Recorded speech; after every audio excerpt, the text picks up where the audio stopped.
Coming up on today's show, Ford says it has no plans to spin off its electric vehicles into a separate company. Elon Musk says he didn't start the fight with the SEC, but he will finish it as things get messy. And Stellantis' CEO lays out new electric model plans while warning that the costs associated with going EV are just too high for the company to absorb them.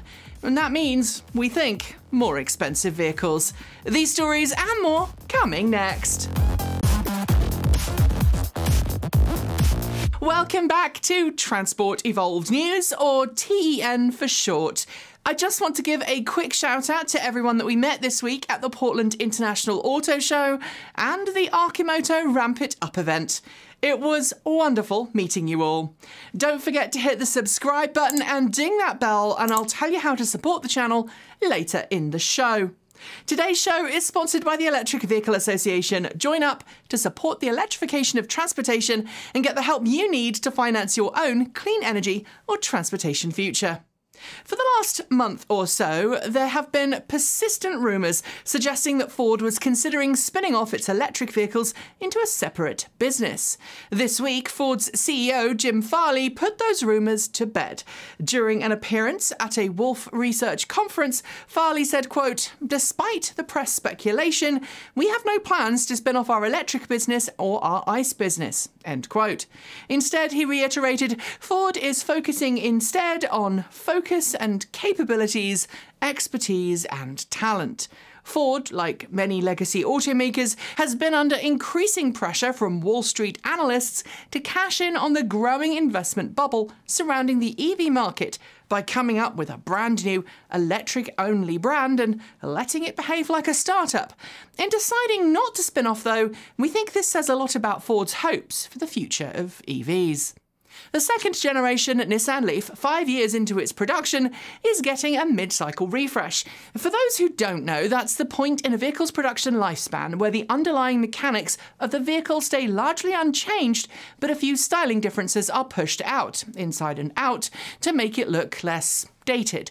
And in the case of the Nissan LEAF, that means a new front grille that looks a little more like the grille found on the Nissan Ariya, Nissan's new redesigned logo, front and rear, and brand new wheels, which again give the car a more Ariya-like appearance. But the one thing that really could benefit from a change, the DC fast charging port, remains the same. It's still CHAdeMO, a standard that's now pretty much ignored across North America and Europe. Elon Musk, Tesla's CEO, has long railed against the US Securities and Exchanges Commission and the way it stepped in to rein in his social media accounts.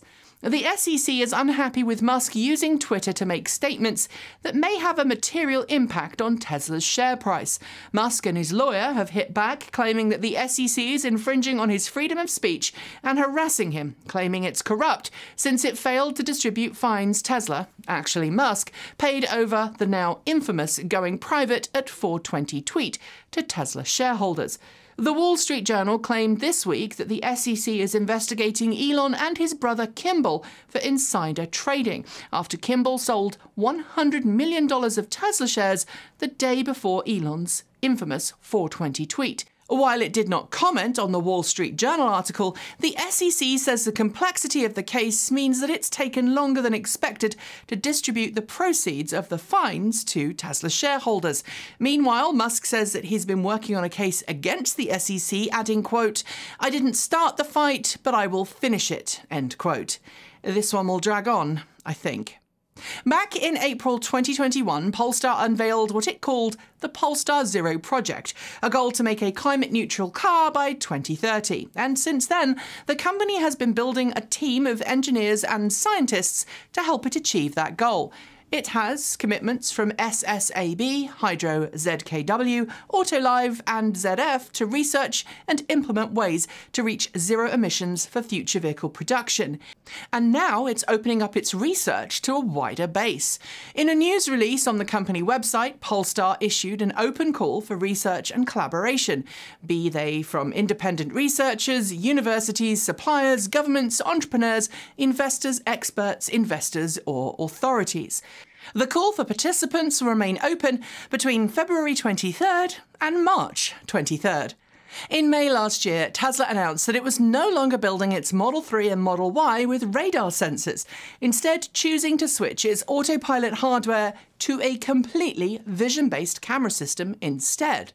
That system, called Tesla Vision, sits at the heart of Tesla's drive to produce a fully autonomous vehicle, a move that marks it apart from the majority of the industry that maintain a radar is essential for autonomous and semi-autonomous operation. Now Tesla has announced via the Transitioning to Tesla Vision support page that radar modules will no longer be built into North American market Model S and Model X. This makes the transition to Tesla Vision complete in the North American region. We've had Faraday Future on the death watch list for some time now, especially given recent news that it had made inaccurate statements to investors prior to its SPAC. Yet this week, Faraday Future announced that it had produced its first production intent, FF91. A production intent vehicle is one made in the last stage of pre-production, where the production line and final engineering tweaks are carried out. While it's a great milestone to see, I feel it would be amiss for us not to note that it's taken Faraday Future 4 years to get from its body in white status to production intent. We also note that while Carsten Breitfeld, formerly of Byton, is at the helm at Faraday Future, he actually shared the stage with Giga, the company's founder and former CEO, who left his position due to financial issues and also happened to be the subject of some of the aforementioned inaccurate statements issued to investors. We're often asked about the sustainability and ethics surrounding the mining of raw materials used in electric vehicle battery packs, and we've made several videos about it. BMW has worked to clean up the cobalt mining industry for some time now, using blockchain technology to ensure the cobalt it uses doesn't come from so-called artisan mines in the Democratic Republic of the Congo, where slave and child labour is all too common. But this week it announced it has become the 6th company to join the Responsible Lithium Partnership. That's a group of vehicle manufacturers and Tier 1 parts suppliers working together to make lithium mining more ethical and environmentally responsible. It has a specific focus on the Atacama salt flats in Chile. The goal of the project is to develop more sustainable mining practices by working with locals, scientists, and environmentalists.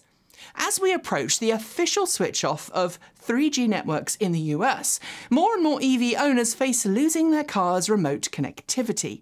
While some automakers, like BMW, are more than happy to let customers lose all connectivity to their vehicles, others are offering upgrades to ensure continued service. We've already covered Nissan's optional upgrade for LEAF owners, and now Tesla is offering a similar deal for Model S owners whose cars were made before June 2015.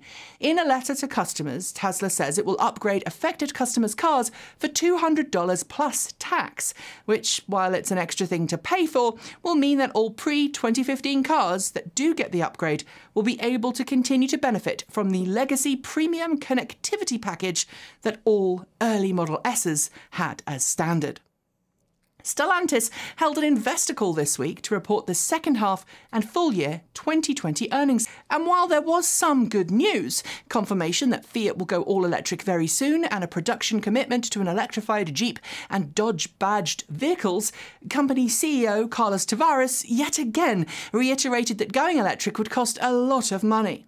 Calling the cost of electrification the, quote, gorilla in the room, Tavares said that electric vehicles cost 40 to 50% more to build than an internal combustion engine vehicle, adding that Stellantis just cannot absorb that cost.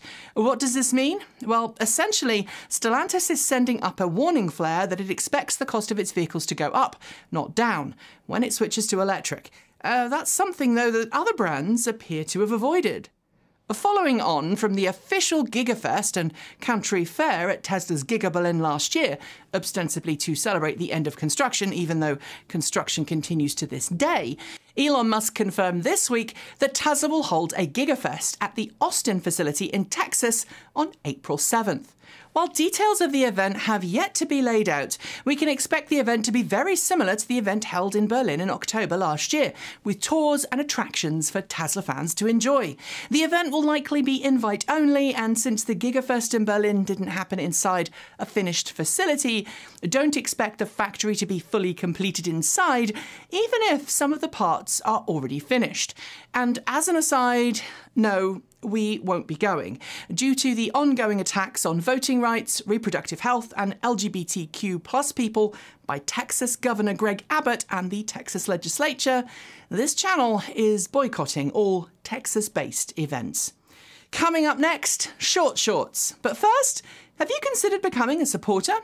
Well, we do fund the channel with a supplemental income from third-party production work and white label production content. The majority of our income comes from viewers just like you, with options available from less than $1 a month via Patreon or our new YouTube membership option. It's a great time to join. In exchange, you'll get exclusive content from us and early access to all our videos. And maybe I'll get to pay myself at last. And if you already support us, thank you. On to the short shorts. Lucid has recalled around 200 Lucid Air Sedans due to a safety defect in affected cars' suspension systems. The recall says that the front strut dampers may have been incorrectly installed due to an error from a supplier. Affected owners will be contacted. The steps Mexico is taking to lower its carbon emissions are being obliterated by its largest natural gas processing centre. Unable to process the volumes of gas being emitted as a byproduct of oil production, the amount of gas now being flared is at an all-time high. Transport for London has held its pedestrian priority traffic signal test programme a huge success.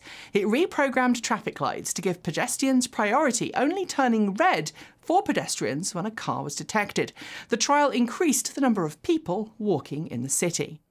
We've seen all kinds of weird and wonderful vehicles in our time covering this industry, but we think there's a new one that tops the list. The Z Triton, an electric bicycle that's also a boat and an RV? Made by a Latvian startup called Zeltini, it's certainly different.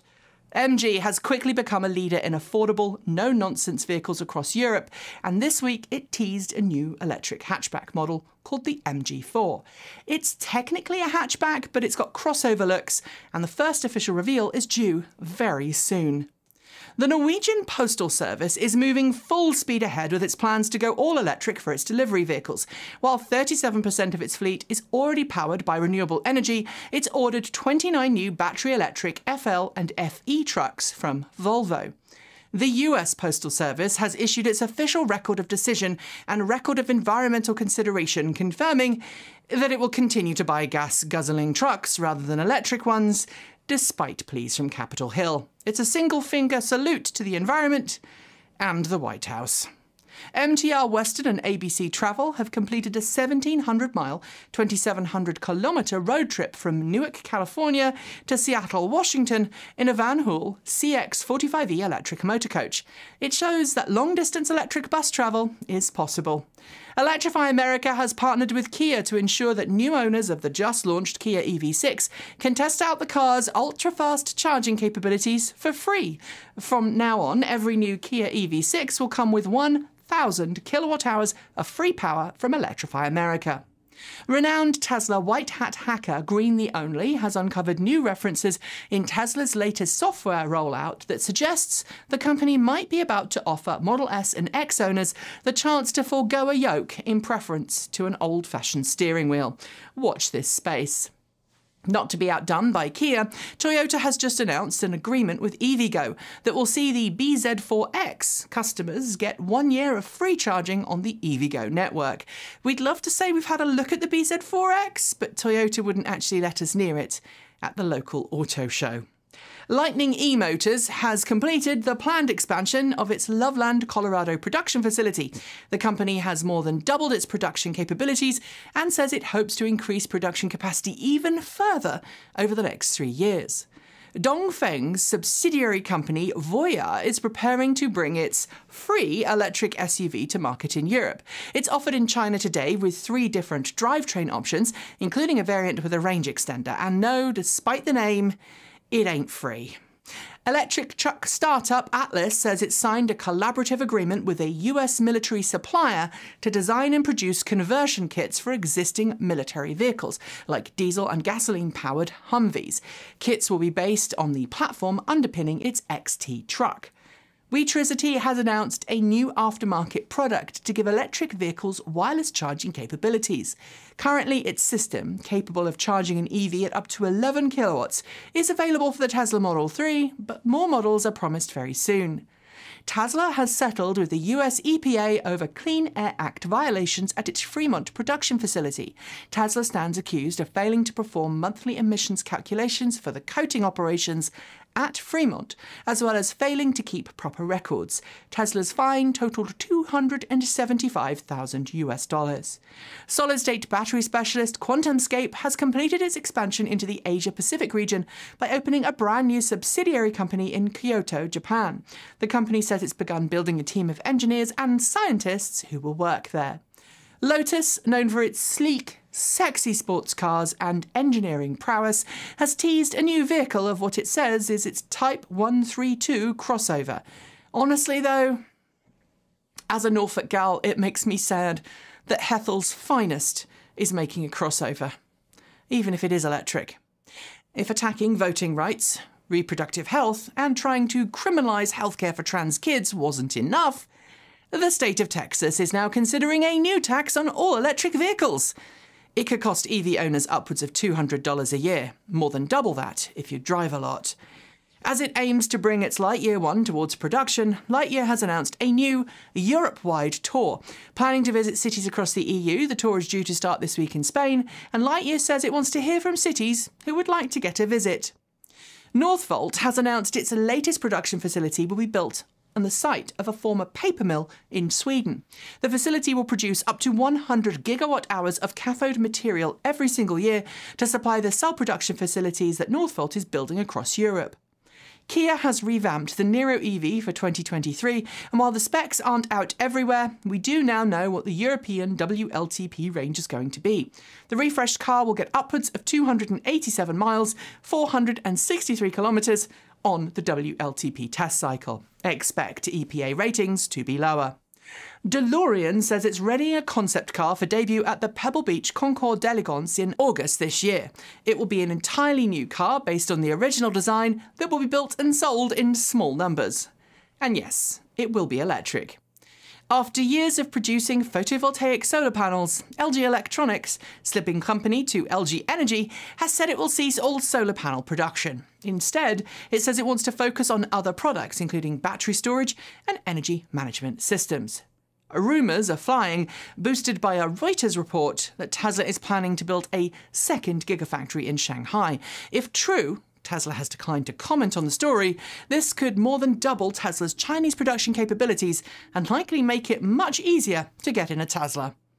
The state of California is about to try its first solar canal in an attempt to help alleviate California's ongoing extreme drought, while also generating clean energy that will lower the Golden State's carbon emissions. It's due to be completed by 2024.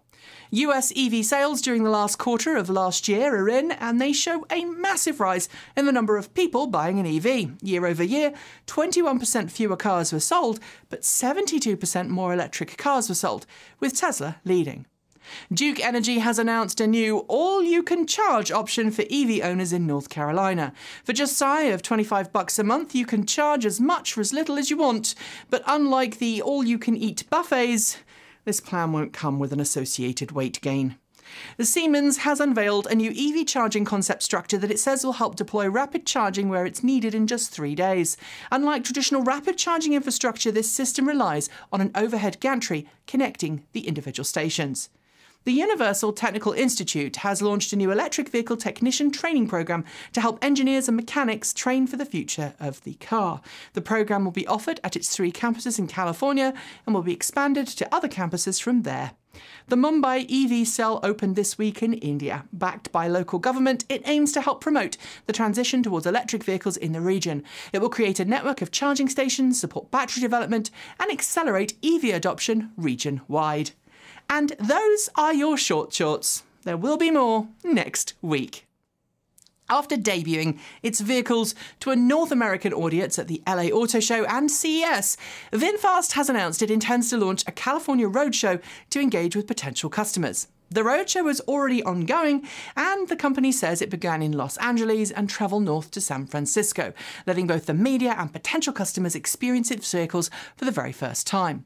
Taking part, the Vinfast VF8 and Vinfast VF9 electric crossovers. According to the official press release from a week or so ago announcing the California roadshow, the event will run from last week through until March 6th. Those who attend will be given a chance to learn more about the Vietnamese company, its future electric vehicles, and get a chance to learn about the VinFast pre-order program. That's an early bird exclusive club which offers some unusual perks, including $3,000 to $5,000 of discounts off their chosen vehicle, plus a stay at a 5-star resort. And finally, we've long known that the computers that Tesla puts in its cars are likely more powerful than anything you'd consider buying for home use. And the graphics systems, well, they're probably more powerful than the graphics card you just paid some scalper your entire savings for. That, combined with the fact that apparently people want to play computer games in their car, means that Tesla has been busy working on making as many games as possible playable in your Tesla.